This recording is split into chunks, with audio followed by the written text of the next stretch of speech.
and this is Kieran with my co-host. Roken.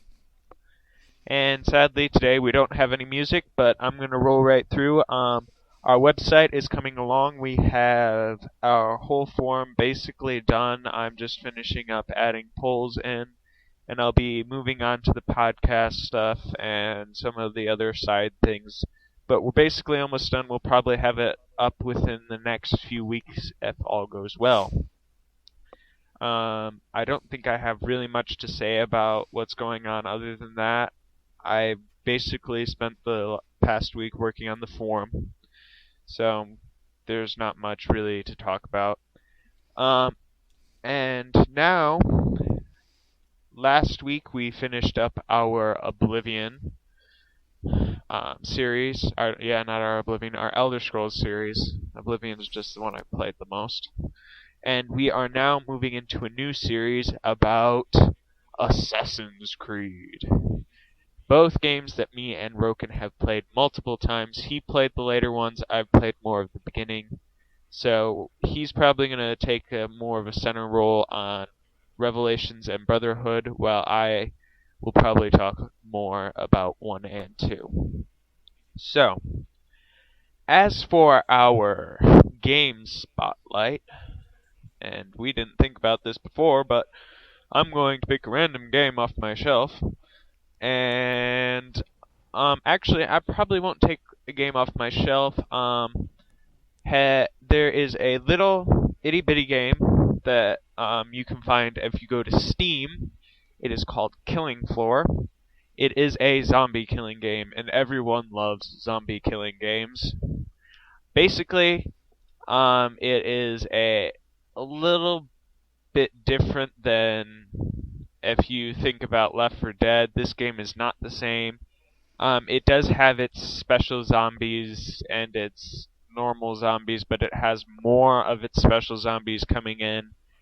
And it is a round-based, where you have so many zombies will come at you, and you have a little counter. Once they go down to 0, you can buy new weapons. You start off with a pistol, and depending on how you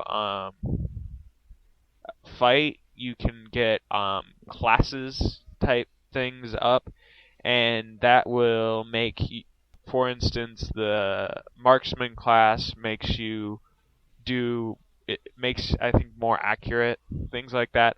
It's a fun game. They have some pretty crazy stuff that they do around holidays. At least they did around Christmas. They had every of the zombies look like Santa Claus and other things like that. So, fun game. You should check it out, definitely. There will be a link in the podcast notes. And also, I'm going to take a second, like I have done for the past few podcasts, and we're going to sit here and talk about Roken's friend. He has a vidcast. His name is SirDog33 on YouTube.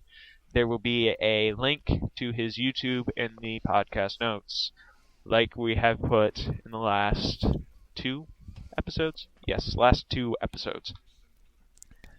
I normally give Roken a little bit to talk about that, but we have talked about his podcast already twice. If you want to hear more about it, you can check back with our earlier episodes. Okay, and we are speeding right on through to our main segment, which is Assassin's Creed, which I am pumped. For any of you who have not played the Assassin's Creed, if you haven't noticed, we do spoil things about everything, and Assassin's Creed especially, because we have played, well, at least one of us has played through each of the games. Actually, Roken, you played through all of them, haven't you? I've played through 1, 2, Brotherhood, and through Revelations. So you played through all of them. He just hasn't played the first 2 as much, because you don't actually own them. You borrowed them, didn't you? That I did. Yeah, and I own the first 2, so I'll talk a little bit more about those. But if you don't want to hear spoilers, go away. Don't listen to us, because we'll probably give spoilers about every game.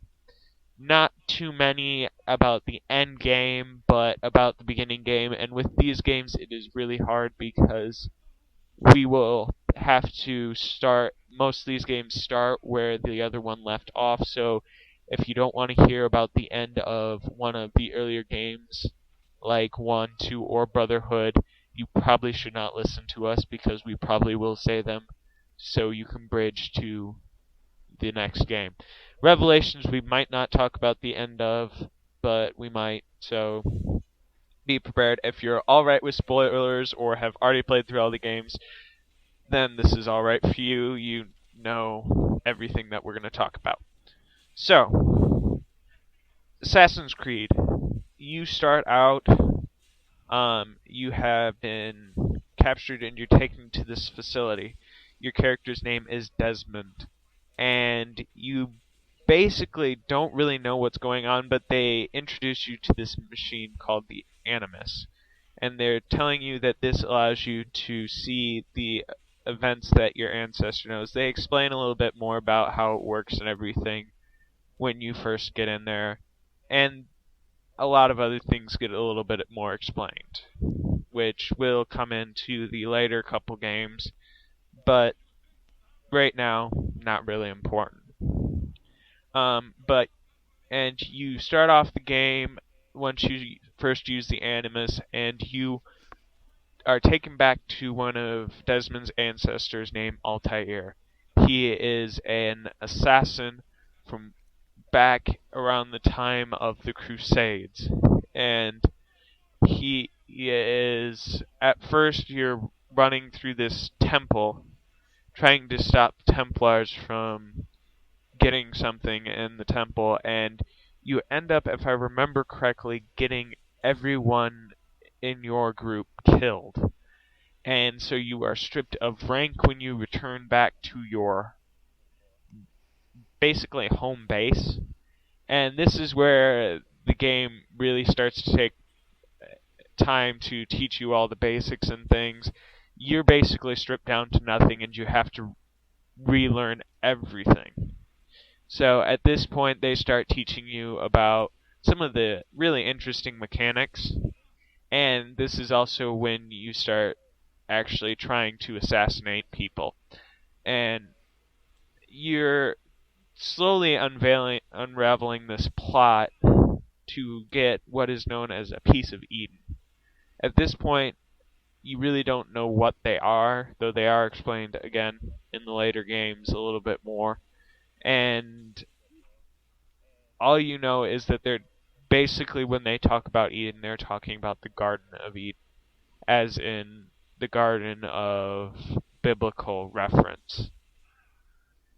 And so, they're looking for the Apple of Eden throughout this whole game. And every so often, you get pulled out of the Animus for one reason or the other, and Desmond has some other things going on at this facility that he's at. And you come to find out near the end of this game that the facility you're held at, these are the modern day Templars. And Desmond is basically helping them try and find the apple now in modern times. At the end of the first game, because yes, I am going to spoil the first game because it is important, you find the Apple of Eden as Altair, and it gives you this map. And that's, you really only get a glimpse of the map. It basically creates this picture of the world like a globe that glows around for a second, revolving, and then it disappears. And you really don't know what it's all about at that point, but this is where the game ends, after you've basically killed craploads of people, including the headmaster of your order, because he was a little crazy.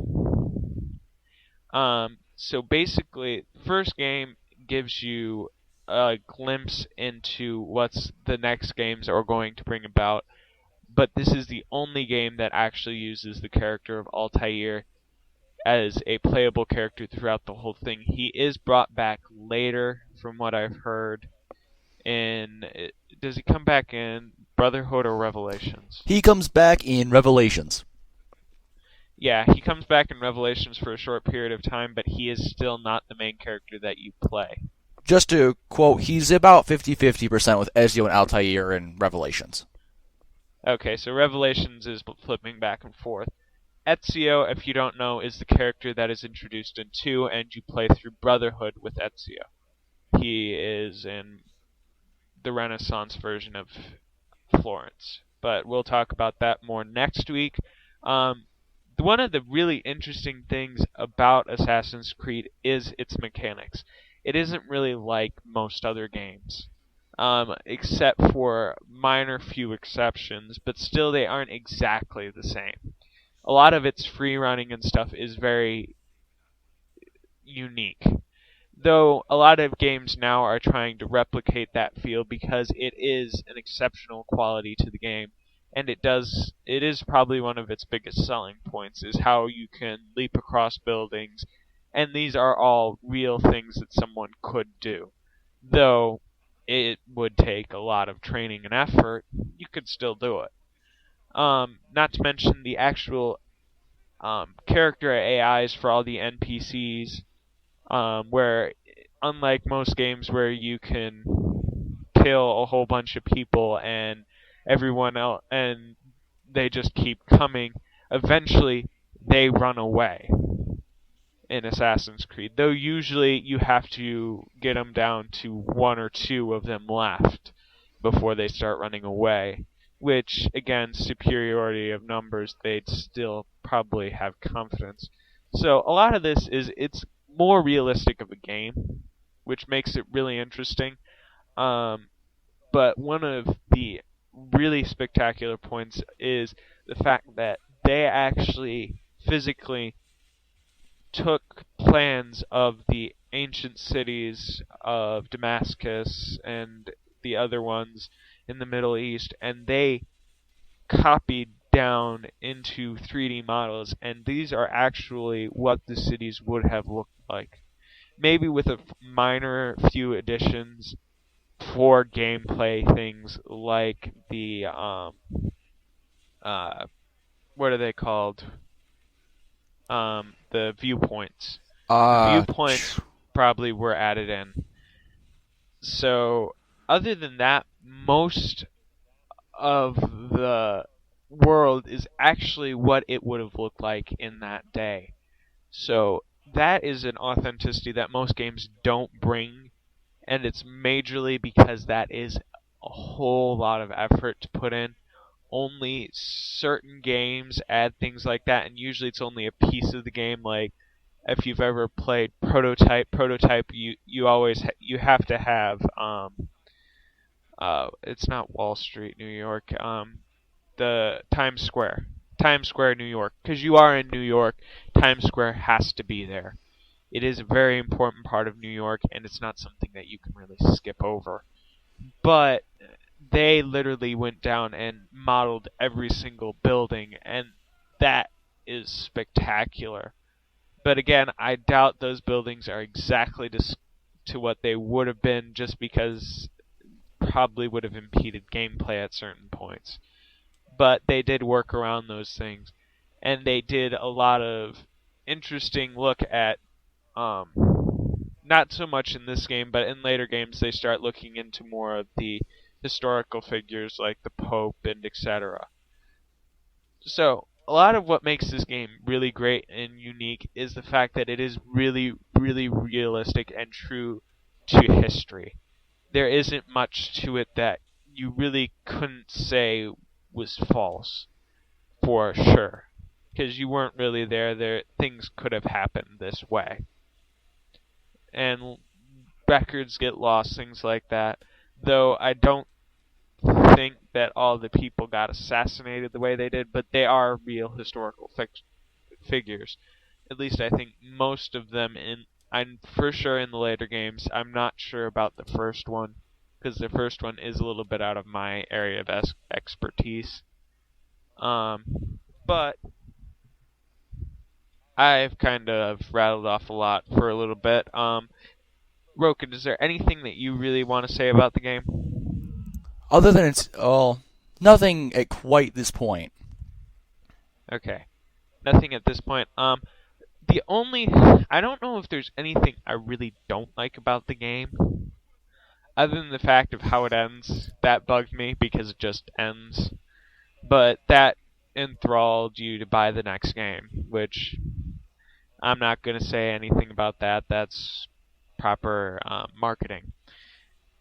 There's not really anything about the game in and of itself that would make me not want to buy a next one. It was a spectacular all-around game. Is it my favorite? No, I'm just saying there's not something that makes me hate it, or a mechanic that I didn't like. Uh, the only thing that I really could say is it's not as open world as would be nice, but again, they did take real places, so it would have been hard to allow you to walk through basically the whole of that area, because it would have been a lot of ground to cover. So I can't really say much about that either. So overall, the game was good. There is nothing I can say, and I don't think there's anything really you can say. Is there, Roken, that you didn't like about the game? So the game is overall good. We're not just playing it up. There isn't much that I can say that's bad. There are probably people who can nitpick, but I honestly only played the first one once, but that was because I borrowed the first one the first time, so I've only played through it once. I do have it now, so I can play through it again. I just haven't gotten the chance. And so that really wraps up much of what I can say about the first game. Because really, to get anything more out of the games, we have to move on into Revelations and Brotherhood. The first one is just really setting the scene for what's going to happen further into the game series. It gets you used to the Pieces of Eden, the storyline, and it gets you used to Desmond, the main character, though really you don't spend that much time. And one of the interesting things that I will have to say is an interesting mechanic was the Eagle Eye, which allowed you to pick out important people, and it would highlight your target certain way. I actually have a question all on that. enemies would be red. Sure. In the first and second one, is it called Eagle Eyes or called Eagle Vision back then too? I think it might have been called Eagle Vision. I just put Eagle Eye probably because I don't know. It's Eagle Vision in Brotherhood and Revelation. I was just curious for my own sake. It's probably Eagle Vision. I just said the first thing that came to my mind. It was Eagle something. And it had to do with seeing, so eye. But yeah, Eagle Vision is kind of a cool little trait, though a little bit non-realistic. That does pull away. But it does also help further the storyline with Desmond because you can actually use it in the real world. Though it does also beg to question as how did that exactly happen? Because you see things on the wall when you're supposed to be going to bed, and it really starts making you ask questions. But again, it's questions that I think they wanted you to ask, and doesn't really detract from the game itself. It's a good buy, worth the money if you can find it. It is really hard to find now these days if you have not picked up Assassin's Creed 1, so that's about all I have to say about the first Assassin's Creed. Do you have anything more to say about it, Roken? About the first Assassin's Creed, I really don't have much to say. Okay. And now we're going to move into our last segment, game ideas. And I have a bit to say, but do you want to start us off, Roken? No, why don't you go ahead and keep going. Okay. My idea for a game, I'm pulling back from the 3D game for a little bit because I want to put something out on the website fairly soon once I get it up. It's going to be a little 2D game. Not really all that spectacular. It's just something I want to pull out to show you guys something, to give you something to wait while you wait for my prize game CDF. It's going to be, if you've ever played Diablo, it's going to be similar to that, but it's also going to be similar to a game that I found recently called Realm of the Mad God, with the way that its classes work. Most of the classes to start out with will be locked. You'll probably have a couple classes, and you have to eventually somehow unlock the classes. Right now I'm thinking of a buying system where, based on how much you level, you get points to unlock classes. And there's also going to be another couple aspects of basically castle building. And you're going to build, and since it is a 2D game, you really aren't going to build a full castle where it's multi-leveled or anything. It's just going to be this little 2D plane where you're going to build basically walls and ramparts to defend yourself while you try and take on the hordes of monsters. And as you get more and more of a built-up structure, more and more creatures are going to try and come and attack you. And they will always go for the player first, and then they'll go for structures that can attack them, and then they'll actually destroy the structures if there is no other option. So it's going to be an interesting game. The one thing that really is going to make it interesting is the fact that it is going to be an room-based thing. So it's going to be, a lot of it's going to be instance place by place, which also, if you think about it, most people will go, well, how do you keep your structures? You don't really. What you do is you have so many points that you can use, and you use your points to build your structure, but if you lose part of your structure, like it's destroyed, you lose some of your points. And so it's basically, you try to defend your structure to keep your points, but if you lose something, at least it's not killing you. So it's basically just a way to protect yourself in overall, but you do kind of want to protect it to keep the amount of money that you'll probably put in it. And you really actually don't even have to build a structure. It's just another option. You don't actually have to spend money on build points. You can also spend money on armor and things like that. It isn't really going to be a big production. It probably will have better than 8-bit graphics, but it's probably not going to have high texture resolution graphics that'll make it look spectacular either. But basically that's kind of the idea I've been playing around with. What do you think of it, Roken? I like the idea. It sounds like it'll be a lot of fun to me, but that's just me personally. Yeah, and there may be more things that come about. If you have any comments or suggestions for this game, email us. And that our email is, like with every episode, it is in our notes. And I don't think there's much more to say about the game right now. I'm still kind of working around how I want to do everything. So that's basically all I've got to say. Is there anything that you want to say about the last game you talked about, or anything new that you've thought about, Roken?